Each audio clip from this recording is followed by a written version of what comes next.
Welcome to my podcast, Decoding Mastery, where we dive deep into the world of masters from different fields. Today, we are joined by a truly remarkable guest, Don Allen Holbrook, a best selling author and award winning novelist whose work has captivated readers and earned him critical acclaim.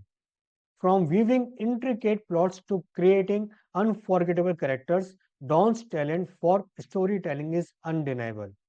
Get ready for an insightful conversation as we explore his journey as a writer, the craft of novel writing, and much more. Hi, Don. Good morning. Welcome to my podcast. How are you? Thank you very much. Very good. How about you? I'm good. So, this podcast I started recently, and this covers masters from different fields. So, the objective is to explore their lives, what kind of life they live, what kind of passion they follow, what kind of mindset they have. So basically, how they are different from others, what makes them different from others, and what kind of habits they have, hobbies they have, what kind of obstacles they faced in their life, and still they achieved what they wanted in their life. Okay. So what I understand that before you became an author, you were living a corporate life. Am I right? Uh, Pretty much. I mean, I worked for a couple of big corporations and Fortune 10, and then I went on my own as a private consultant for a couple decades. Okay. And then but I was an economist, so my training is academically, I'm an economist. So I did a lot of telling people what I thought was going to happen or why things happened or what I thought would happen if certain actions were taken by companies or how do you react to the economy, all those kind of things. Okay. So, what inspired you to become an author? Think I got bored. Okay, you were I bored. got bored telling people bad news most of the time because most people who are stuck in, let's say, a bad situation, it's because of their own decisions they make, and they have to change the way they make decisions. And it's a very changeable behavior, but people are pretty stubborn, and sometimes they, especially companies, sometimes lack vision to bust out of the old rut and do new things differently. So, at some point in any given conversation, after a few questions, I can kind of figure out what's going on. And most humans fall into the same categories for the most part. So it's a very predictable outcome. I just have to take a look at the market they're in and say, okay, well, in this situation, the future is not looking so great. I mean, people are going to turn away from your product because they're going to go towards something more healthy or whatever the product was. So it just got to be where I wanted to give people better news or entertain people more. So I started doing my own speaking circuit for about 20 years in consulting. And that's when I started writing books, and I wrote books to support my speeches. Pretty much I talked for the most part about how to survive and thrive during chaos or uncertain times, or how to do really well when everybody else was still trying to figure things out, how to capitalize on new innovations in the economy, things like that. Instead of being caught getting pounded into the sand by the surf, I wanted you to get out and surf on top of the waves. So and it sounds easier than it is for a lot of people and a lot of communities and a lot of companies, but that's pretty much what I enjoyed talking about, and I really had a good time. Uh, going around and kind of being, one of my friends called me Johnny Appleseed of the economy, and going around telling people how to get on top of things and I really enjoyed it. And that's when I really started writing, and I decided I wanted to do writing full time and not so much traveling so much or having to predict what was going to happen. And I got more towards fiction, which is what I really wanted to do, was tell stories that I wanted to tell. And I'm been much more happy doing that than the 30 some years I did the other stuff. Oh, wow, it's required a lot of courage. Frankly speaking, it requires a lot of courage. Moving from very good public speaking life, corporate life, and to the creative side. Okay. So you are now a number one best-selling author and award-winning novelist.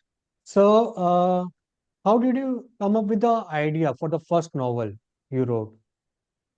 Well, when I switched from nonfiction to fiction, it was kind of scary because everybody, I'd already been a number one selling nonfiction writer because of my speaking and everything, and I had a lot of bestsellers in the nonfiction category, but I'd never really written anything in fiction. And my training in college was not writing; it was, I wasn't a journalist major or anything like that. So a Okay. lot of people in my team and my editorial team, and especially, thought they were going to starve to death and that we'd never get back up on top again. So, but I decided I wanted to do it. I knew it was going to be really hard. I knew that I had a lot of good stories in me, and I also figured that people would tell me stories, and they did. So Okay. I get a lot of my stories from. I mean, I get a lot of ideas for my stories from just talking to people. So I enjoy that a lot more, and I decided to kind of look at writing kind of like I looked at everything else. It's really a numbers game. And if you want to be successful, you have to get the message out. You have to tell people why they should bother with it. You have to make them happy with why they spent their time reading it. You have to get lots of other people's opinions to see, what you need to change, and you have to be willing to, swallow your pride. And I've had many a person tell me that I'm a crappy writer, and they'd say, you're a horrible writer, man. I mean, your writing skills just stink, and but your storytelling is really good. So I would always say, well, I didn't go to school to be a journalist or a writer. I went to school to be an economist, and I just happened to love storytelling. But you can improve your writing craft. So I got better and better and better over time. And after 25 years, you get pretty good. And I also had a lot of really good editors. And I would always tell the editors, well, that's why I have you. I mean, you want me to be a crappy writer because otherwise you guys would be unemployed. And they laugh about it, but I have really good editing people that work with me, and that's what I did is I honed my craft. And I was telling somebody last week in an interview, they said they wanted to go back and read some of my earlier books. And I said, oh, please don't do that. They're like, why? I said, well, because that's 25 years ago. I'm a lot better writer today than I was 25 years ago. I mean, millions and millions of words since then have been written, and you just get better with time and routine. And you can do that, but I can tell you that most authors don't like to compare their early works to their latest works because their latest works are always their best effort. It's always your best work. My latest novel is a fantastic novel. It's won tons of awards. It just got Best Audio Book of the Year from the Audio Actors Guild in Hollywood. I mean, so the Voice Wow. Actors Guild. So it's a really, really great book, and it can stand on its own. And I'm not afraid for people to read it, and they're not going to find a bunch of mistakes or anything. It's well edited, but there was a team of like 14 people that worked on that book. So it's what I've learned over all these years. So that book is the culmination of my best work and building a really good team. And everything even in the writing business, it is not a solo business. It's about team effort. You got to have good team members. Okay. That's great. It's a team effort. Yeah. So, can you describe your research process? Like you said that you get ideas by talking to people. So, when you are taking a new project, so what kind of research you do for that project? So, I'm Well, talking about fiction, or mostly your novels. So, yeah, I how mean, you research go ahead. about it? Hmm. Well, I don't really go about researching it. What happens is, at this point in my life, I I'm a public figure, so I mean, when I go out places, people know I'm a writer, and or other people there will tell them I am. I mean, it doesn't matter. I mean, you've got a lot of they always come up and ask you the same questions. All humans, I think, have a story. Whether it's worth writing and telling to and selling is a whole nother issue. But every human being on this planet has their own unique story, and I think they shouldn't be shy about telling it. So, as an author, the hardest thing you have to do is learn to listen to everybody, even when you've heard the same similar story over and over and over again. Those are the kind of stories that I usually don't gravitate to at all because they've just been done a gazillion times, and there's nothing unique about that. I mean, we've all been through heartache, we've all been through hard times, we've all had times where we overcome stuff. Unless the overcome is really, really unique and something really cool that I don't see very often. I don't usually go for those kind of stories, but I do like heroes' journeys. I mean, so I like somebody who wins, and I like somebody who overcomes some dire situation or who uncovers a mystery that hasn't ever been explored before. And people will come up and tell you stories, and you just have to be open to listen and listen and listen. And then you have to be honest with them and tell them that, that great story. But it's I'm probably not gonna be the one you want to get to write it, and you could hire a ghostwriter, but I mean they're really expensive if you get a good one. And you just have to listen to people's stories, and at some point, I might go somewhere and hear three or four different stories, and if I put all four of them together, they make a really good story. So I might take bits and pieces of people's anecdotes that they tell me and decide that there's a really cool story there, and I'm gonna shape it into a story. And I always remind everybody that it's fiction. So I take something factual that somebody has showed me, given me, told me to read about, uh, filled me in on, or told me about their own situation, and then I extrapolate from that and make a additional fictional story around it. So all my stories are based on real events or things that really happened or things that people really Okay. believe, and then I fictionalize them. But I get all those ideas from people, but it takes me a while. And then when I get a story idea, like you asked me from, and I know kind of where I want to go, then I start researching. Then I start looking at where this has this happened before. Is there more information on it? Is it really a mystery? Do people understand it? Is there some hidden? Is it just that people don't talk about it, or they don't know about it, or was it covered up? Was it a conspiracy? Which I love those kind of stories. My latest novel is really about a conspiracy where they tried to erase this guy from history because he was really a Tejano hero in 1914 that found out about all the thuggery going on with the Texas Rangers and lawfare and stealing people's lands by using the legal system. And the Germans and the Mexicans had a treaty against the United States to have the Mexicans invade the U.S. And you don't read about that in our history books because nobody wants to admit that it happened, but it did. And this guy told me the story, and I started looking into it, and I was like, wow, this is real. This guy was real. He really existed. And they just tried to erase him from history. So, of course, my tagline on that book is, why did they try to erase him? Question mark.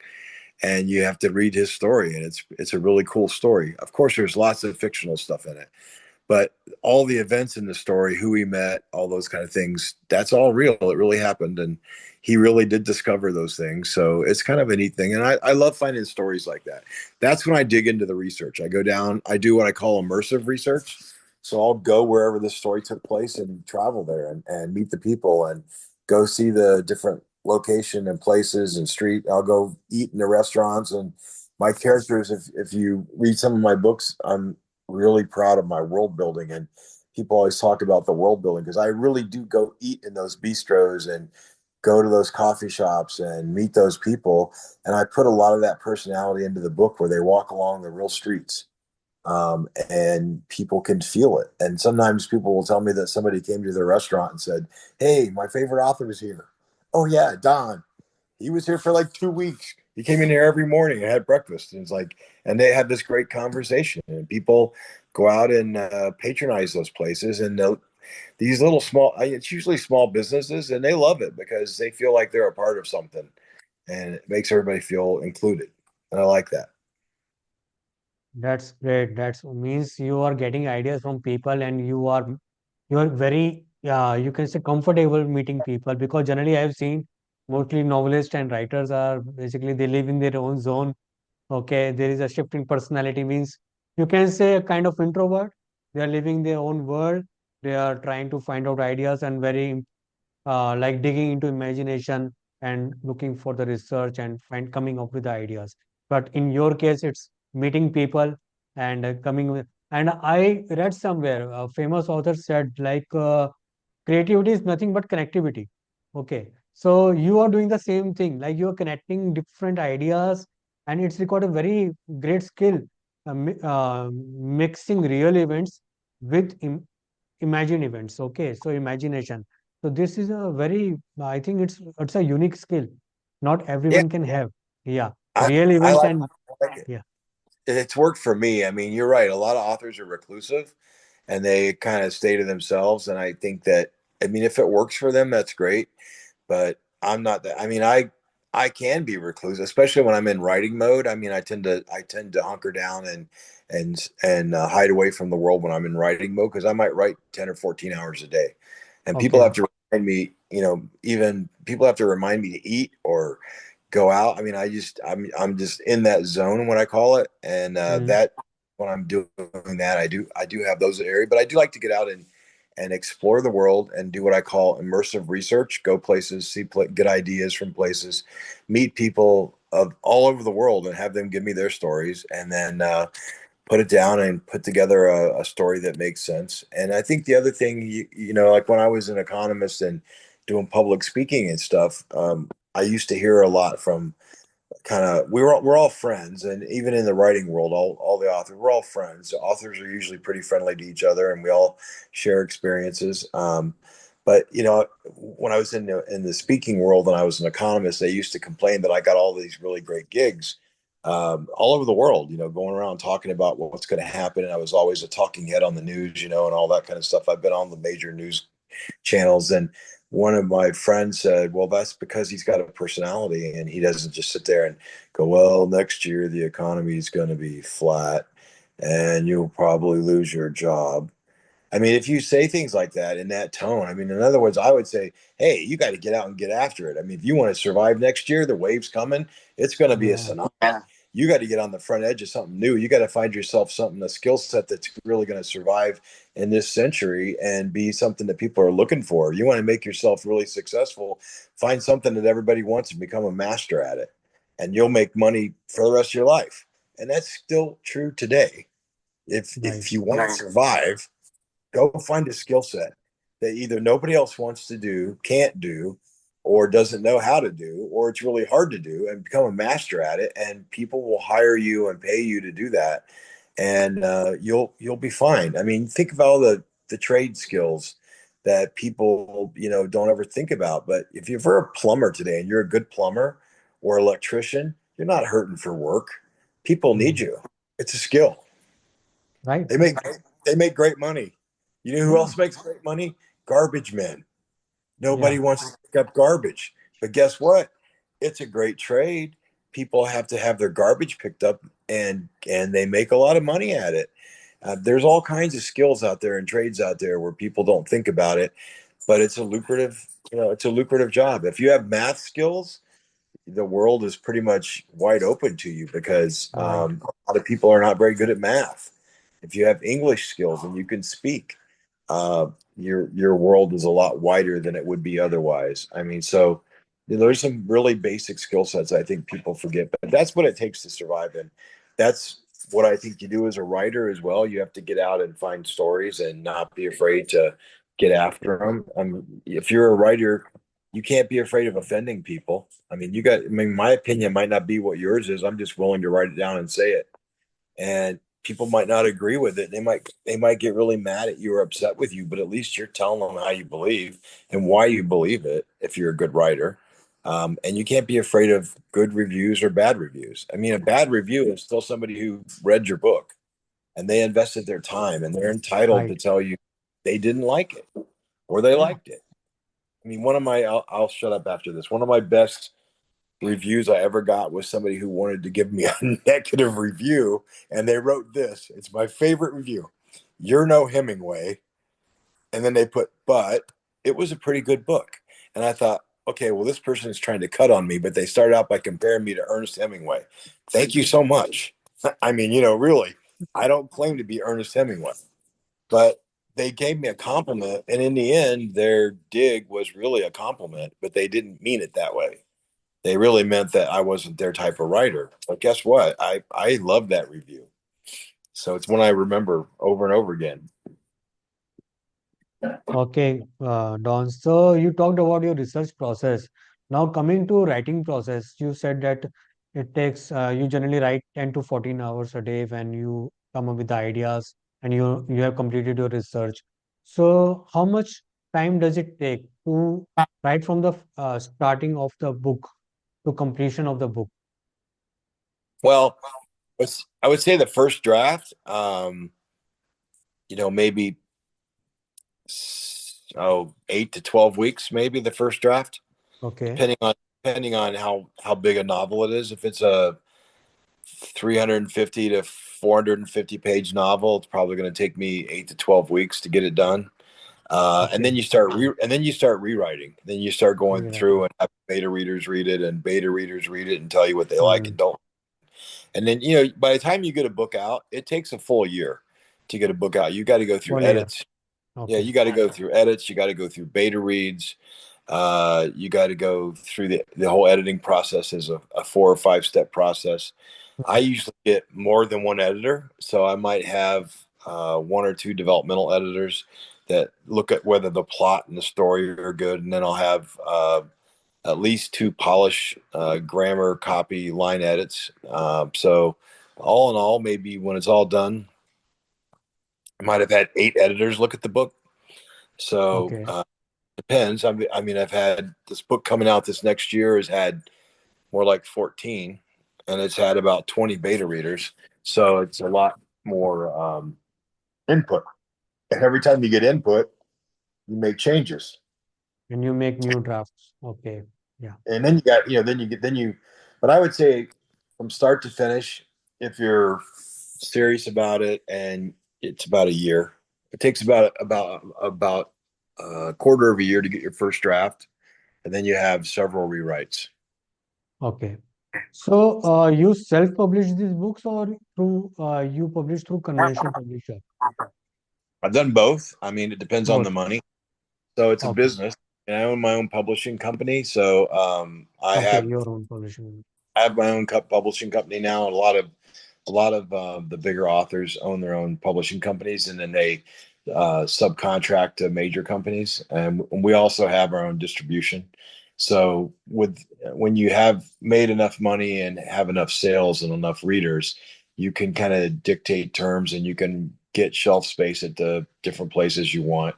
Like I have good relationships with Barnes and Nobles and Amazon, all the big store bookstores, but I also have relationships with, I don't know, 300 or 400 independent bookstores, and Okay.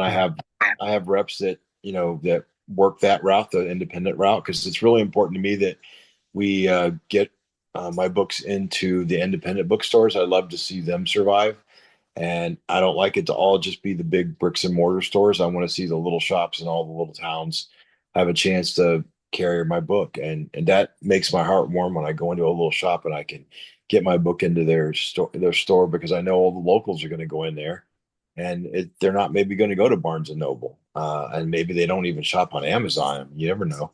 So I Hmm. love to see it spread to the small independent stores. So I really focus on those as well. Okay. Great. So, Don, so you said that it takes generally a year from right from the beginning to the end of completion of the book. Okay, and launching of the book. So, how do you come up with the characters and their dialogues? Because it's a fiction writing, so definitely you have to work on the characters as well as their dialogues because your past background is from corporates and public speaking. So, how easy or difficult it was for you because you haven't done any you can say academic in this writing, any literary writing, any course. So, how easy or difficult it was for you to come up with the characters? Of course, you have picked some character from the real events, then some imagination you have done on the other characters. So, and writing their dialogues, it requires a lot of skill. It requires a lot of imagination, creativity. So, what was your process? I mean, dialogues. I write the books, and especially the dialogue, the way I see it happening, and the way I've experienced it in my own life. So I've met a lot of people. I mean, hun- hundreds of thousands of people. So I got a lot in my memory banks as to how people say things, how they talk, their cultures. I mean, I've been to 60 some countries in the world, so I just have a lot of exposure. So I pull from that experience to write my dialogues and things and perspective. And all the characters have a backstory. So whenever I have a dialogue, that's why we develop a backstory. So Okay. if you look at a book and the characters, I think I can't speak for all authors, but I think most authors that are good at this at their trade have developed a pretty significant backstory for each character. Now, you may not use that backstory in the book. That's what people don't understand. So, if I write a book that's 350 pages, I might have 1,200 pages when you count the backstory, Oh, because when you do the and that is dialogue, not included in the book. That is a backstory. But nope, it's you not are included in the talking book. about thinking about the backstory so that your character should resonate with that idea, with that background. Okay. Yes. So when I do dialogue, like you were asking, Yeah. I look at the backstory, and the dialogue is a reflective of what's in the backstory. If they were raised in a rural area, or they came from, Okay. I mean, I go into their parents, their siblings, their friends, their childhood, their career uh, highlights, traumatic things that happened to them. Because when I do a dialogue, that's got to come from a why. So why are they having that dialogue? And that's based on their own life experience, and the life experience is in the backstory. And you may not get all that backstory in the first story or in the book, but if I do multiple books on the same thing, sometimes that backstory begins to come out through multiple novels, and people Okay. begin to really know the character. But I know that by the time I've written a book, I pretty well know my characters. So I know what they look like, how they would react to something, what they would say. And that's how I develop my dialogue. Dialogues are hard. I won't take away from the fact that they are hard. But if you speak like normal people and don't try to write like the King's English, uh, people don't talk in the King's English. They talk with a vernacular of slang, and you have to Right. have some slang into your writing, or else you sound just too robotic. Nice. So dialogues are the same way. We say things differently. Males say things differently than females. I mean, I struggle the most with females. They're the hardest dialogue to write because I'm not a girl, and they make decisions sometimes for totally different logical reasons than we do as men, as you know. And we That's really hard for me to write, but I have a lot of female editors, so they'll say, "Oh, we would never say that," and we'd say it this way, and that's what editors are for. They go in and they say, "No, a woman would say it more like this." Okay. I also, one of my favorite critiques of characters, and I love having great characters, is one of my female editors. She said, "All of the females in all of your books are always really good looking and dressed really stylish. You know, that's just not us." And I said, "Well, in my world, and that's what this is, all the females are good looking and they all dress really sharp." She started laughing and she said, "You're right." I said, "Because when I write a book, I'm going to my world. I'm going to where I want to be, and it's my world. I control it." Like you said, when the world gets crappy around us, a good writer can retreat to his own world and write his own world. And then they can stay there as long as they want. And, you know, that's in my world, people are a certain way. Yes, there's some bad apples out there, obviously, but I those are the villains, and you put those in as the villains. But you want to, for the most part, have good people and tell the story of how people overcome bad situations and bad people, because there are bad people. Right. Right. So, any fiction authors or books that have influenced you since childhood? Oh yeah, I mean, uh, let's see. When I was a kid, I liked Laura Ingalls Wilder. Little House on the Prairie. All those. Let's see, what was the other one? Jack London, Call of the Wild.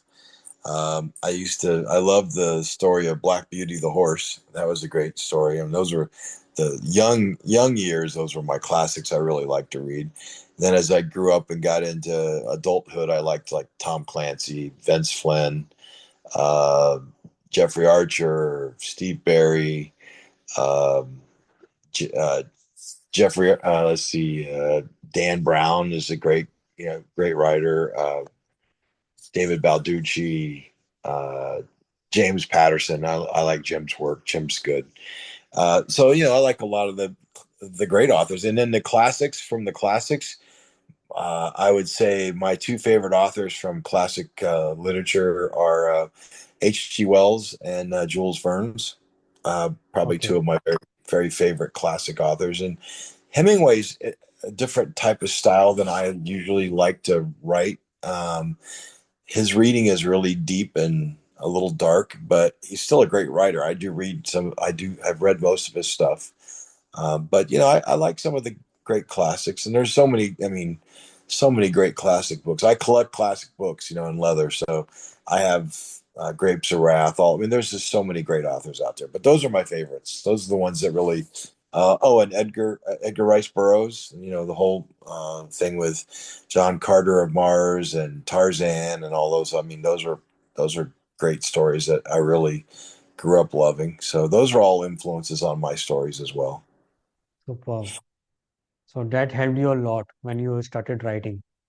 Yeah, I mean, and of course, I grew up as a James Bond fan, so Ian Fleming is hard. He's hard to beat. Okay, great. So, do you find any common theme that runs through your novel that you have noticed? Maybe not you're consciously aware, but when you are writing all these novels, is there any common theme, common idea that is going on, Well, it's always about or some. common thread, something like that? Yeah, I mean, it's usually it's about something that really happened that is a mystery or mysterious, or maybe Okay, that people didn't know. I like to find twists that people either don't understand, didn't know about, or that was covered up.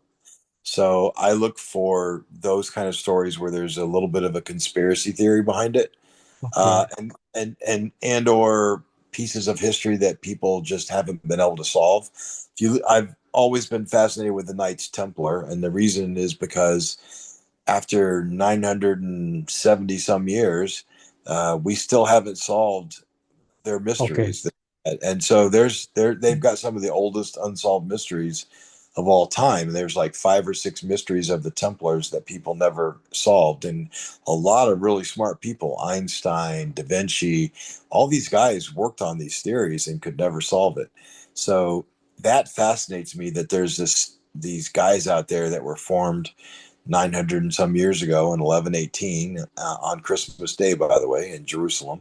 And they found some stuff that shook the world up. And obviously, uh, they weren't too popular with the Catholic Church at the time in the Vatican. So they became persecuted later on and, of course, betrayed. And eventually, the monarchs and the church, uh, you know, rounded them all up on Friday the 13th okay, and and tormented and killed a bunch of them, but a lot of them got away.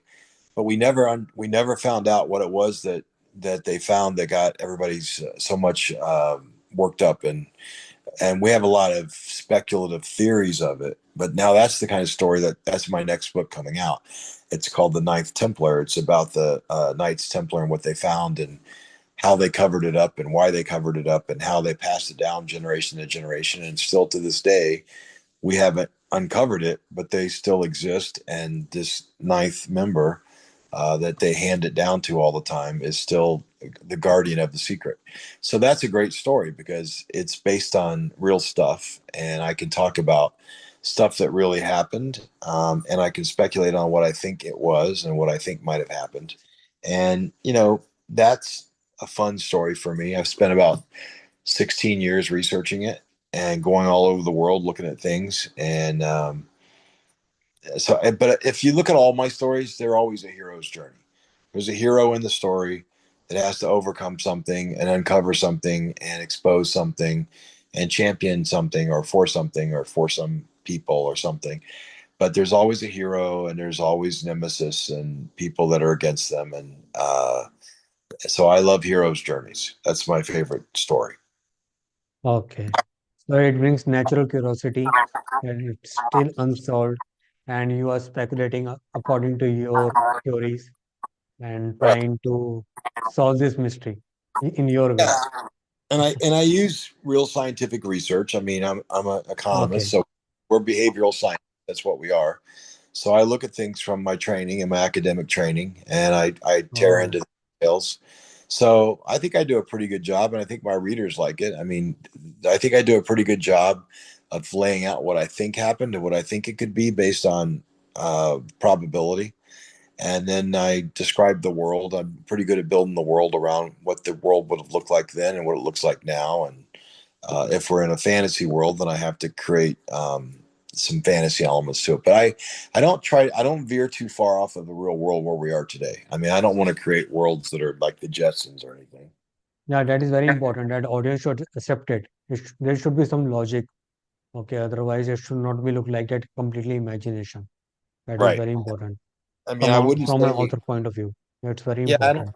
I'm not really a science fiction writer, although there's some Mm, science fiction books. I have a book coming out in about a year called Bigfoot and the Bear Goddess, which is really about Bigfoot and aliens and the Native Americans' concept of Mother Nature, which is the bear goddess. And so it's their version of Mother Nature. So it's a story of legends and cryptids, I mean Bigfoot, and then aliens, kind of all mixed in together. But there's real life stuff in there from real situations, real events, real discoveries. I use real experts on the subject, so they tell real stories about what really could be and what really might have happened. So it's kind of fun, and that's going to be a fun book to put out too.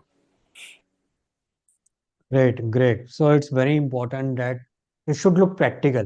What I can say that it should look practical and logical when people are reading your books. Okay. Right. And you think about it. That is more important. That you think about it. You're concerned about it, that it should look practical, not totally like a fairy tale. It should not be fairy tale. It should look practical, very practical. So, Yeah, I mean, you're right. I mean, it has to sell books. I mean, a lot of people ask me why I don't write certain people's books and things, and I look at it from a business standpoint. You know, yeah, I look at book sales. If I can't sell 10 to 20,000 books, I can't pay for the cost of producing a book. So okay, when I hear a topic or a book, I have to use my own gut judgment as to whether or not 20,000 people will buy that book. yeah, And so if I don't think I can sell that book to 20,000 people, I can't cover my costs. And by the way, 20,000 books is not covering my time. That's just covering the cost of everybody else's time in okay, producing it. So if I want to really make money, I got to sell 50,000 books. So now the bar is a lot higher. Well, if you can't sell that number of books, you're probably shouldn't do this full time because you're not going to make enough money to make a lifestyle. right. Right. So it should be a calculated risk when you're doing taking any new idea, new project. So there is Right. a calculated risk involved. Okay. That's Yeah, great. that's the measurement that I use is if I don't think I can sell 20 to 50,000 books, it's really not, it's not that it's a bad story. It's just not for me. Right. I have to make a living at this. Yeah, yeah. It's very important, very important.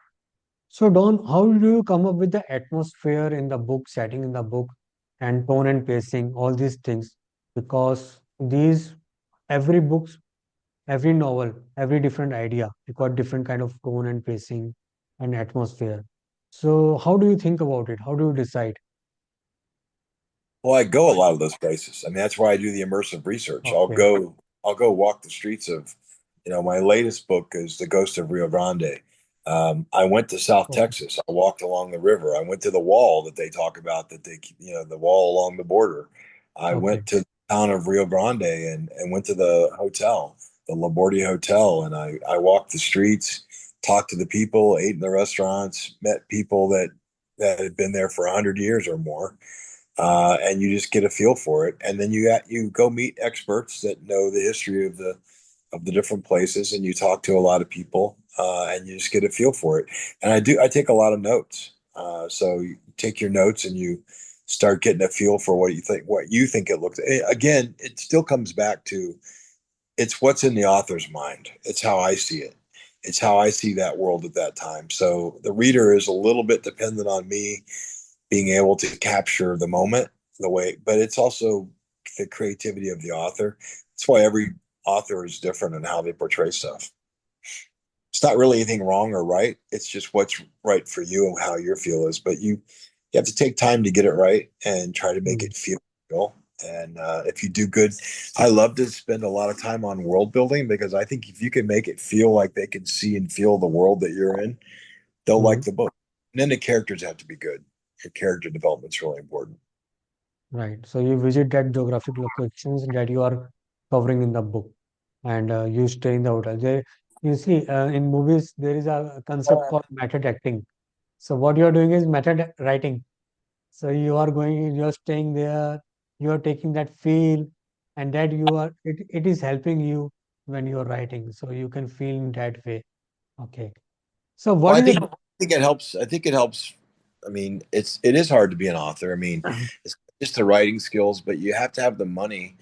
And I hate to say this because it's going to sound elitist, and I'm not from a rich family or anything like that. I mean, Okay. I had to work my way up the ladder like everybody else. Nobody in my family is wealthy. We didn't come from wealth, but to be a good author, you have to be well traveled. I think you have to get out and see the world. You have to get out and experience the world, and that takes money. Right, right. So what is the most challenging part in writing a novel, according to you? Oh, I would say making sure that you have a story arc that is compelling to the reader that makes them want to turn the page to make sure what we call that it's emotionally satisfying to build their curiosity. I think capturing the reader's curiosity early on, what we call the book hook in the first. I mean, I like to hook the reader in the first page or two. If I can't get you on the first or second page, then I'm probably not going to hold you for the rest of the book. So the book hook is really important, and then from there you have to take the story arc and make sure that it compels the reader to keep wanting to turn the page, that they have a curiosity for what's next, what's next. I got to see what's next. I mean, I like to think of a reader sitting in bed reading my book with a light on, right? And they're just saying, okay, I'm going to go to sleep. I'm just going to read this last page. And then they go, oh, man, I'm going to read one more chapter, just one more chapter. And then they get there and they're like, and finally their spouse or significant other rolls over and goes, come on, man, go to bed, turn the light off. I'm almost there. Just to know, and then 2 hours later, they're still reading. You're That's a still great, reading. that's a good book. When they can't put the Right, book down, and I've had people tell me that that's how they feel. And so when I hear that, it makes me smile because that's what we want. Got to be a page turner. right. So if I say, according to demographic, who is your target audience? Well, I used to think it was men with some kind of passion for military history or, uh, you know, adventures and stuff.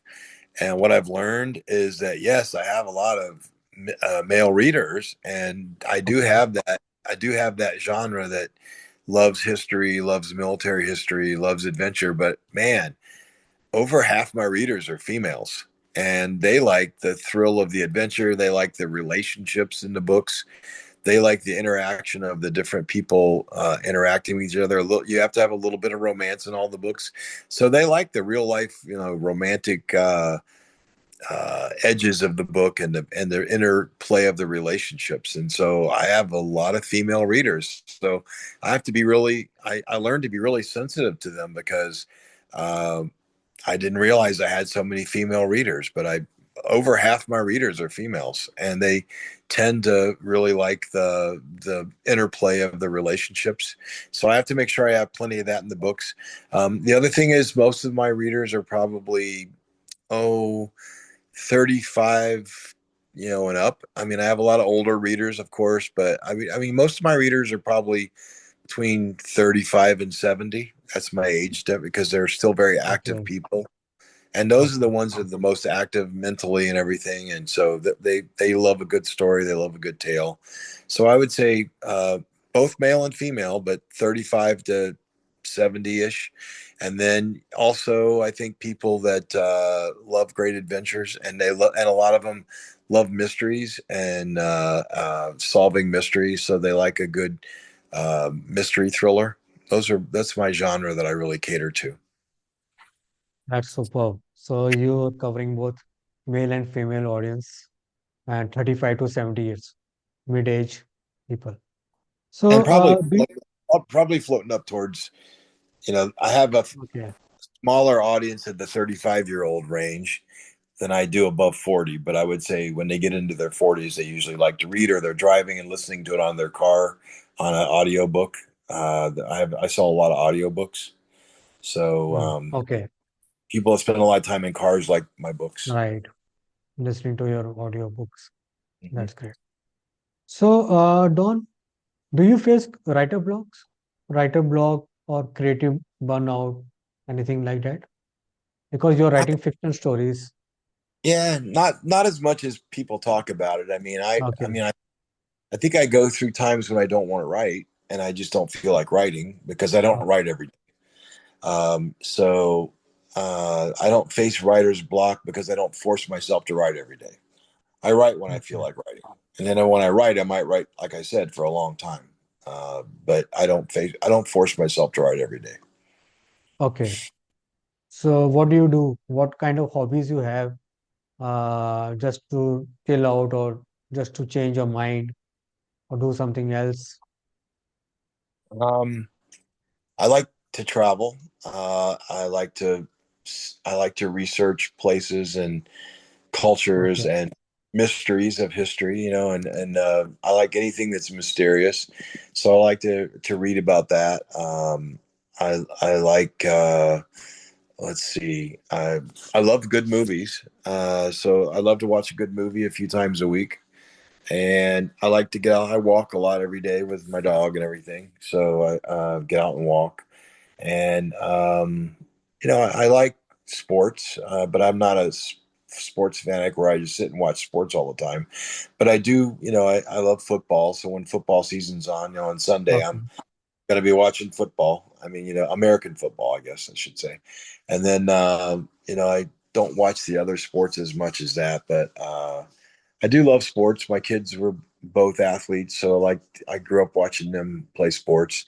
Then I like culture. I like to get out and go to cultural things. I love to go to gatherings of people where they're going to be talking about stuff, and I like to go to gatherings where they're having a good time talking about different things, and we can sit around and smoke a cigar. I mean, I'm a cigar guy, so I like to smoke a good cigar and philosophically talk to other people, especially other authors. I love to go to things where there's other authors there and talk about the mechanics of writing and the problems they're all facing. And I go to a few of those a month and have a good glass of wine and or a glass of bourbon or something, and then scotch and have a cigar. And I get out and do that maybe a couple times a month. But for the most part, my world is about researching how to reach people with my stories. I have to spend a lot of time on marketing. What's the best marketing techniques? Nowadays, that's changed so much. I mean, especially when you own your own publishing company, you have to really look at AI marketing, social media, influencers, doing podcasts like this, or that's an important part of my agenda is finding good podcasts to be on. And I don't want to do my own podcast. I'd rather be on people's podcasts like yours. So part of my messaging is to be on podcasts. When they're good podcasts, I'll be on them, and I think they're going to reach target audiences that I want. I'll be on them, and I do a lot of influence marketing, book events. I help a lot of young, struggling authors. I'll give them advice. I probably have 3 to 5 people all the time that are struggling authors that I coach, and I'll give Okay. them how to become a better author and things to overcome pitfalls. So, and I'll get out and socialize with people, once or twice a week, go to dinner or breakfast or lunch or something, and just make myself get out and socialize. But I enjoy people. I like to be out amongst people. That is very important. So in this way, you stay motivated yourself because these are all year project. So sometimes you feel down, so you should keep yourself keep motivating. And in Yeah. this way, uh, how do you make sure that whatever you are writing, that it's not repeated? Like there should be not repetition of ideas, or maybe should be fresh, completely fresh, a new, completely new thing for the audience who know your taste, who know that what kind of writing you do. But there should not be any kind of repetition of the ideas or any old stories. So Well, I mean, you a lot of writing is your own take on. things you've heard or things you've read, and then you redo it from a way that you think is more practical or your own style. I mean, President Trump has a book years ago called The Art of the Deal, right? Right. And when I was a public speaker, I wrote a book called The Art of the Deal Today. The art of And deal today. the art of the deal today. So I took Okay. his concept of the art of the deal and put my own spin on it and said, Okay. here's what I think is different or should be different about what he wrote. And I wrote my own version of what I think it should be based off what he wrote, but it's my words and my theory of what you should do Okay. based on what he wrote. But it was a purposeful play on his own words. I mean, I was purposely going after and saying, this is what, back then he wasn't the president. This is what Donald Trump thinks, the art of the deal is. And I differ in my opinion with him, not in a disrespectful way. Just I have a different approach to it. I have similar concepts, but from a different approach. So I wrote my approach and said, well, here's my version of the art of the deal today. And I played off of something that was already out there. I have done that several times in my life where I wanted to point out that people have good points, but maybe somebody else has a different version of it that might work just as well or better. Okay. That's great. So, Don, what do you think about, because nowadays many authors are becoming self-publishers. Okay, and you talked about that business is very important, that at least you should sell 50,000 copies so that you can make out some profits apart from uh, your own time you are spending and all these things you're doing for taking a project. So it requires a lot of full commitment. If you want to become a full-time author, so at least you should sell 50,000 copies. So when you are a self-publisher, then what extra efforts you have to do? You said that you have to do marketing, you have to go to some part podcast, and you have to do some other marketing stuff. So what else you should learn? You should know how to do Amazon advertising, Google advertising, online marketing. So because you're doing hybrid, so have you learned all these things? Copywriting, advertising and copywriting, because I am also an author. So when I was a sales trainer and when I uh, started writing my books, so I started learning copywriting, advertising, and all these things. So there are two kind of copywriting. One is you said that branding. The other is direct response. So I worked specially worked with some direct marketing publishing companies to learn copywriting. So it helped me a lot. So when I was writing my books, because I was not a writer. So like you, I was also a public speaker and from corporate. So, but my books are non-fiction. Okay, it's like a guides related to sales and marketing. But when you are, because I'm a self-publisher, so I have to learn all these things myself. So have you also learned such things like copywriting and such kind of skills which Yeah, I might mean, help you? you learn that. I mean, you learn copywriting a little, but I mean, my philosophy is to build a team. I mean, I Okay. depend on experts to know how to do that. I'll go to somebody and say, I'm going to run an ad campaign. Convince me why I should hire you to run my ad campaign. And then they Okay. come up with a campaign that I think test it. You test your ad campaign to see if it works. I mean, I've got one that just coming off a test right now. So you test it, you test it and see if it works. And selling author is really reverse engineering. I mean, you have to have so many book reviews, so many readers. Mm. So it's a numbers game, and you have to build to that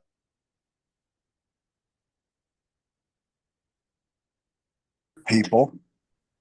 And then you have to get people to give you a review, and it's kind of beg borrowing and everything. There's a million new books a year. So Okay. a million new authors every year. And most Right. of them average about, so they're not making a living at it, but Amazon's making a great living selling those books for them. And that's why Jeff Bezos was so successful. He looked at a problem and said, well, these guys can't sell more than a few books, but he thought, well, there's a million of them every year. I could sell 20 million books a year if I do print on demand. And he invented that whole industry based on that. So I give him credit for that. But for the most part, authors just can't sell enough books to make a living. So You have to really come up with a machine to and a way to reverse engineer success, and then you have to fine tune your ads constantly. You have to learn how to do. You have to learn how to do all the different social marketing skills, social media, and that changes from year to year. I mean, what worked last year might not work this year, so you can't Right. stay so focused on what you did that you don't that you think you don't have to ever change. Okay, that's very important. So, Don, let's talk about your editing. So, when you hire a team, you are having a team for editing your books. So, what kind of editing is required? Like, one is the writing part, the other is whether the story is moving smoothly. Uh, what kind of inputs you generally require from editors? Well, I mean, let's go through the editing process really quick. So, in Okay. the editing process, we have what we call developmental editors, Mm, structural editors that look at the book and say, okay, this doesn't make sense to me. This part needs to be fine tuned. I need a better backstory here. There needs to be more backstory. Maybe use some flashbacks. I mean, I don't understand the character. Those are the kind of things that are developmental editing, whether to make the story actually make sense. And then when you get done with the developmental editing, usually what you do is you go to what we call the beta reading. So you'll mm, send out beta copies of the book, the manuscript, rough, and it's a rough manuscript, and you basically want to have. I try to. I mean, it's hard to get beta readers. You have to usually pay them. So I mean, you're going to have to pay a beta reader to actually read it and give you their comments back because they're professional readers. But you're not asking them to edit. You're asking them to give you their opinion of uh, if they like the book or not. And so I tried to get 10 to 12 beta readers, sometimes 15, and then I okay. take people's comments and bring it back in and do my first rewrite. And after that rewrite, then I go back and I'll have it reread again by maybe my favorite two or three beta readers and see what Okay. they think. And then after that, I go to so that's really not so much the editing part as my own editing from there. But then after that, you go to another professional editor for copy edit, and the copy edit it lays it out, make sure that the structure of the story is proper and that there's good syntax and all the different grammar is correct, and that the story flows and doesn't have holes in it, no plot holes and things, and there's a good story arc. So that's your copy editor. And then Okay. you go to a line edit, and the line edit literally goes through it line by line to make sure that it is polished and grammatically correct and no typos. And by the way, there's always a couple typos in a book, even when you do a couple different line edits, because people are going to miss something. Yeah. But a couple is fine. But if you have more than 10, your book wasn't done well. So you want to keep your edits to a minimum on the line edit. And then after the line edit, you go to a format edit where they actually lay it out to what's going to look like in a book. Now you're ready to publish. So where most novice writers fail is they do not go through that editing process to get that input. And so their books um, lack emotional satisfaction, they lack polish, they lack professionalism. And readers that start to read your book and find typo after typo after typo just don't take you serious as a writer. I mean, it's a reflection of your own professionalism. So, or if they find that the book's all over the place and you jump all over the place with your story, then you're not going to get them back to read another story, and they probably won't finish the one they are reading. So these things are important, but they all cost money. And so where writers fall short is they don't spend the money on themselves to have a really good product. So they rush to market to sell it, but it's not a very good product. And then the reputation that it has in the marketplace is that it's not that great. And it's what I call not a commercially viable book. So you Hmm. can't make a living selling a book that's not commercially viable. Um, Right. it, it it won't get good reviews, and it won't be well read, and it won't be well accepted, and it won't get passed on to other people, and people won't say you should read this book. If it has all kinds of problems, they're not going to recommend you to anybody else, and you need that word of mouth marketing. You need that word of Definitely. mouth. So that's where writers fall short is they don't spend money on themselves. And Yeah. each one of those editors, by the way, each one of those steps in the edit should be a different editor. It should not be the same editor because they don't see their own mistakes.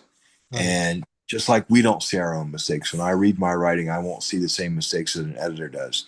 So you need to have a minimum of 4 editors, and you need to have at least 3 or 4 beta readers if you can. And I try to have way more than that.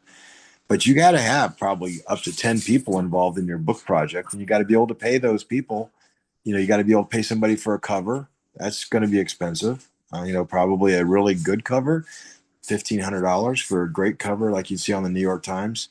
And you got to have people that will help you market it. Once you did all this done with your book, now you got to pay to market it, because if you don't pay to market it, people probably won't find your book, and that's going to cost you money. That's probably going to cost you as much or more than you spent on making the book. Right. And I would, Perfect. I would say the Completely average makes book, if sense. you, Yes. if you look at the average novel today, Mm. to produce that novel professionally is probably $8,000 to $10,000. And if Eight you're to not ten willing thousand to dollars. invest $8,000 or $10,000 in yourself, why would anybody else invest in you? Right. It's a small business. I mean, if you don't look at writing as a small business, then you're going to fail. Right. Completely right. So, last question, Don. What is the biggest lesson that you have learned, or maybe more than one, in your entire writing career that you want to share with the aspiring authors who are just starting out? Uh, be okay with failing. Be okay with being told you're not that great. Be okay with being told that, why do you think you can do this? Why do you think you should be doing this? I mean, it's okay to tell people, I just want to do it. This one of my bucket list things I've always wanted to do. If people tell you, like they tell me all the time, that I'm not a good writer, I agree with them. I totally agree. I'm not a good writer. I'm a great storyteller. And they will tell you, he's a great storyteller, but I'm not a journalist major or an English major, but I've gotten pretty good at it compared to the average person, but I'm still not Hemingway or somebody. But I have really good editors. I mean, I employ really, and you got to be willing to understand that you don't have to be the jack of all trades. You Yeah. have to learn to work with other people that are really good at their trade and incorporate them into your team. But you can it's okay to be told that you probably will fail, or that you're not that good. Who cares? I mean, you got to champion yourself. You got to believe in yourself. I hear all these people talking of positivity and staying with a positive. I never see myself as a failure. Even when I fail, I don't see myself as a failure. I see myself in a learning situation. What did I learn from this? How can I learn from this and not make this mistake again? How can I next time win versus losing like I did this time? What caused me to lose? What didn't I do very well? So learn to look at things as a setback is an opportunity. It's teeing you up for your next win. You can't quit when you get knocked out of the saddle. You got to get back in. You can't listen to what everybody says. I mean, most people can't write, or are afraid to write, or afraid to speak. And that doesn't mean you can't. And and you can learn how to be a good writer. Okay. It's something you can learn and master, but you can't let other people set your boundaries. One of my favorite athletes was Al Order. He was a 4-time world record discus thrower, 4-time Olympic champion. He said, never let anybody else set the boundaries and the parameters for your success. You need to determine that yourself, and you need to understand what it takes for you to win. And you're only competing against you. And just get better every time. And he's right. Exactly. It's what it Yes. takes to be a champion. Perfect. Thanks a lot, Don. Thank you so much sharing your Thank you. wisdom, sharing your knowledge with others, sharing your experience with others, and I wish you all the best for your next novel. So I Thank think you. your one of your novels is turning into movie. I think Uh, I yeah, thank you. Yeah, with the Ghost of the Rio Grande, the western that okay. I wrote.